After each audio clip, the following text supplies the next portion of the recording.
അസ്സലാമു അലൈക്കും. ഞാൻ പാലത്ത് പള്ളിപ്പൊയിൽ എന്ന പ്രദേശത്ത് നിന്നാണ്. എനിക്ക് ചോദിക്കാനുള്ളത് കുനൂത്ത് എന്ന വിഷയത്തെ സംബന്ധിച്ചാണ്. കുനൂത്ത്, ഞാൻ ഒരു കാര്യം ഓർമ്മിപ്പിക്കട്ടെ. ഞാൻ ഇവിടെ പ്രവാസിയാണ്, സൗദി അറേബ്യയിൽ ജോലി ചെയ്യുന്നത്. അപ്പോൾ കുനൂത്ത് മക്കത്തും മദീനത്തും സൗദി അറേബ്യയിലെ എല്ലാ പള്ളികളിലും കുനൂത്ത് ഓതുന്നതായിട്ട് സുബീലല്ല, അല്ലാത്ത ഈ തറാവീഹ്, ലൊഹറ്, അസർ പല സമയത്തും കുനൂത്ത് ഓതുന്നതായിട്ട് കാണുന്നുണ്ട്. ഞാൻ മനസ്സിലാക്കിയെടുത്തിടത്തോളം കുനൂത്ത് എന്ന് പറയുന്നത് ഈ അപകടങ്ങൾ, മുസ്ലിമീങ്ങൾക്ക് അപകടങ്ങൾ, മുസ്ലിം ലോകത്തിന് അപകടങ്ങൾ സംഭവിക്കുന്ന സമയത്ത് കാര്യമായിട്ട് ചെല്ലേണ്ട കാര്യങ്ങളാണ്, ചെല്ലത്തിൽ പെട്ടതാണ് കുനൂത്ത്, പ്രാർത്ഥനയാണ് കുനൂത്ത് എന്നാണ് ഞാൻ മനസ്സിലാക്കിയത്. എന്നാൽ നമ്മുടെ മുജാഹിദ് പ്രസ്ഥാനത്തിലെ സംബന്ധിച്ചിടത്തോളം ഇത്രയും കാലത്തിനിടക്ക് കുനൂത്ത് എന്ന ഒരു വിഷയം നമ്മുടെ പള്ളികളിലോ അല്ലെങ്കിൽ തറാവീകളിലോ ലൊഹറോ ഏത് നമസ്കാരത്തിലും ഓതിയതായിട്ട് കാണുന്നില്ല. എന്നാൽ മറ്റ് ജമാഅത്ത്, സുന്നി വിഭാഗക്കാർ കുനൂത്ത് ഓതുന്നുമുണ്ട്, തറാവീഹിലടക്കം. നമ്മളിൽ നിന്നും വ്യതിചലിച്ചു പോയ, തുറന്നു തന്നെ പറയാം, മടവൂര് വിഭാഗത്തിന്റെ ഒരു പണ്ഡിതൻ തന്നെ പറയാം. അയാൾ എന്നോട് പറഞ്ഞു, ഈ കഴിഞ്ഞ നോൻപിന് ഒരു സ്ഥലത്ത് നിങ്ങൾ കുനൂത്ത് ഓതി, അല്ല നോമ്പിന് തറാവീക്ക് കുനൂത്ത് ഓതിയില്ലേ എന്നു.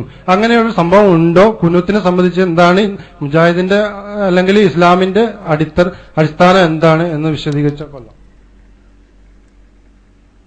ഇവിടെ കുനൂത്ത് 2-3 തരത്തിലാണ്.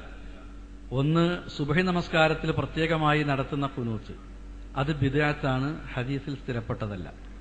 രണ്ടാമത്തേത് നാസിലത്തിന്റെ കുനൂത്ത്, അത് 2 അഭിപ്രായം പണ്ഡിതന്മാർക്കിടയിലുണ്ട്.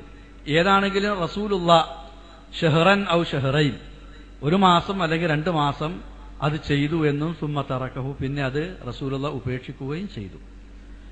എന്നാൽ ആ നാസിലത്തിന്റെ കുനൂത്ത് സമാനമായ സംഭവങ്ങൾ ഉണ്ടാകുമ്പോ ചെയ്യാം എന്നും ലൈസ ലക മിനൽ അംരി ശൈ എന്ന വചനം അവതരിച്ചതിന് ശേഷം നബി പിന്നെ ഓതിയിട്ടില്ല എന്ന് പറഞ്ഞ പണ്ഡിതന്മാരും ഉണ്ട്.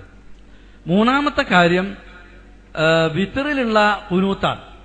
ഇപ്പൊ നമ്മളെ സംബന്ധിച്ചിടത്തോളം മുജാഹിദ് പ്രസ്ഥാനത്തിന്റെ നിലപാട് അവിടെ ചെയ്യുന്നുണ്ടോ ഇവിടെ ചെയ്യുന്നുണ്ടോ എന്നുള്ളത് നോക്കിയിട്ടല്ല, അതേപോലെ തന്നെ ഇതിൽ നിന്ന് വ്യതിചലിച്ചു പോയ ആളുകൾ എന്ത് വിചാരിക്കും എന്ന് കരുതിയിട്ടുമല്ല.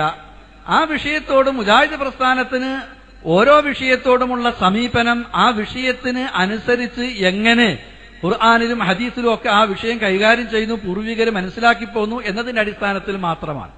ഇപ്പൊ ഞാൻ ഒരു ഉദാഹരണം പറയാം. ഒരു സഹാബി, ചെറുപ്പക്കാരനായ ഒരു സഹാബി നമസ്കരിക്കാം. ആ നമസ്കാരത്തിൽ അദ്ദേഹം എല്ലാ ഓതുന്ന ഫാത്തിഹയ്ക്ക് ശേഷം സൂറത്ത് ഓതുമ്പോ ആദ്യം ഇഖ്ലാസ് ഓതും, അത് കഴിഞ്ഞിട്ട് ബാക്കി സൂറത്ത് ഓതും.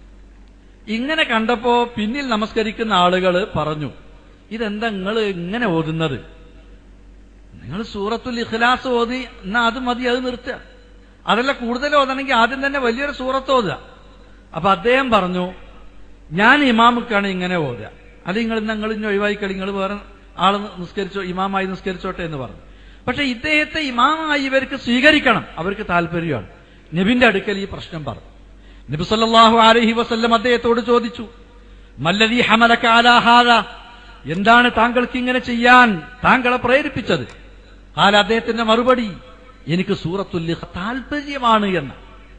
നബി അദ്ദേഹത്തോട് പറഞ്ഞത്, ഹുബ്ബുക ഇയ്യാഹ അദ്ഖലകൽ ജന്ന, ആ സൂറത്തിനോടുള്ള താങ്കളുടെ പ്രതിപത്തി, താല്പര്യം താങ്കളെ സ്വർഗത്തിൽ പ്രവേശിപ്പിക്കട്ടെ എന്നാണ് റസൂലുള്ളാഹ് അദ്ദേഹത്തോട് പറഞ്ഞത്. എന്നാൽ ഇതിന്റെ അടിസ്ഥാനത്തിൽ നബി അദ്ദേഹത്തോട് മേലാൽ അങ്ങനെ ചെയ്യരുത് എന്ന് പറഞ്ഞിട്ടില്ല.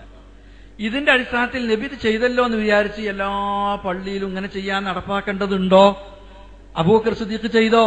ഖുലഫാഉർ റാഷിദീങ്ങൾ ചെയ്തോ? മറ്റുള്ള സഹാബികൾ ചെയ്തോ? നബി അദ്ദേഹത്തോട് തെറ്റാണത്, പാടില്ല എന്ന് പറഞ്ഞ് വിലക്കിയോ? വിലക്കിയിട്ടുമില്ല.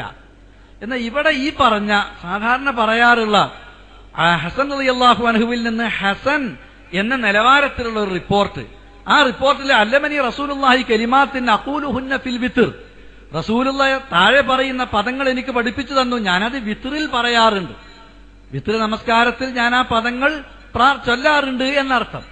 ഇതാണ്. അപ്പൊ ഇതിന്റെ അടിസ്ഥാനത്തില് എല്ലാ ആളുകളും വിത്ർ നമസ്കാരത്തിൽ ഇങ്ങനെ ചൊല്ലണം എന്ന് പഠിപ്പിക്കുവാനും പ്രചരിപ്പിക്കുവാനും മാത്രം പ്രബലമായ ഒരു സംഭവം അല്ല എന്നുള്ളത് കൊണ്ടാണ് അത് മറ്റുള്ള സുന്നത്തായ കാര്യങ്ങൾ പഠിപ്പിക്കപ്പെടുന്നത് പോലെ ഇത് പ്രത്യേകം ചൊല്ലി നടപ്പിൽ വരുത്താൻ പ്രേരിപ്പിക്കാത്തത്.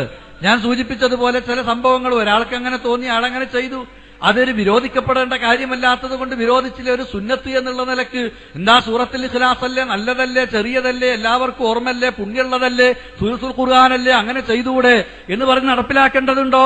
ഇല്ല, അതിന് മാതൃകയില്ല. നബി അത് വിരോധിച്ചിട്ടില്ലെങ്കിൽ തടഞ്ഞിട്ടില്ലെങ്കിൽ തന്നെ അതങ്ങനെ നടപ്പിൽ വരുത്തേണ്ട ഒരു സുന്നത്തായി നമുക്ക് നടപ്പിൽ വരുത്തേണ്ട കാര്യമല്ല. ഇങ്ങനത്തെ ചില കാര്യങ്ങൾ ഉണ്ടാവും. എന്നാൽ ചില കാര്യങ്ങൾ നമ്മൾ കൃത്യമായി അനുഷ്ഠിക്കേണ്ടത്, നടപ്പിൽ വരുത്തേണ്ട കാര്യങ്ങൾ, ആ വക കാര്യങ്ങൾ നമ്മൾ അപ്രകാരം നടപ്പിൽ വരുത്തുകയാണ് ചെയ്യേണ്ടത്. ഇന്ന് സൗദി അറേബ്യയിലും മറ്റ് ഗൾഫ് നാടുകളിലും നടന്നുകൊണ്ടിരിക്കുന്ന ദീർഘമായ ഖുനൂത്തിനെ സംബന്ധിച്ച് സൗദി അറേബ്യയിലെ പ്രഗത്ഭ പണ്ഡിതന്മാര്, ഷെയ്ഖ് ഇബ്നു ബാസിനെ പോലെയുള്ള, ബക്കർ അബൂ സൈദിനെ പോലുള്ള ഒരുപാട് പണ്ഡിതന്മാര് ആ ദീർഘമായ ഖുനൂത്തുകളെ പറ്റി വിമർശിച്ചുകൊണ്ട് തന്നെ എഴുതിയിട്ടുണ്ട്. അവരുടെ ഫത്വകളും ലേഖനങ്ങളും വന്നിട്ടുമുണ്ട്. പലരും ഖുനൂത്തിന് വേണ്ടിയിട്ടാണ് നിസ്കാരത്തിന് പോകുന്നത്, നിസ്കരിക്കാൻ വേണ്ടിയിട്ടല്ല പോകാറുള്ളത്. കാരണം കുറച്ചൊക്കെ ഗൾഫ് കൂടി ചില സമയങ്ങളിൽ പോകാറുള്ള ഒരു വ്യക്തി എന്നുള്ള നിലയ്ക്ക് എനിക്കറിയാം. ആ ഖുനൂത്ത് ഇട്ടണം എന്ന് പറഞ്ഞിട്ട് ആ നേരം കണക്കാക്കി പോകും. പ്രത്യേകിച്ച് 27 അങ്ങനത്തെ ഇതിനൊക്കെ ഉള്ള ആ പ്രാർത്ഥന, അതിനാണ് നിസ്കാരത്തെക്കാൾ.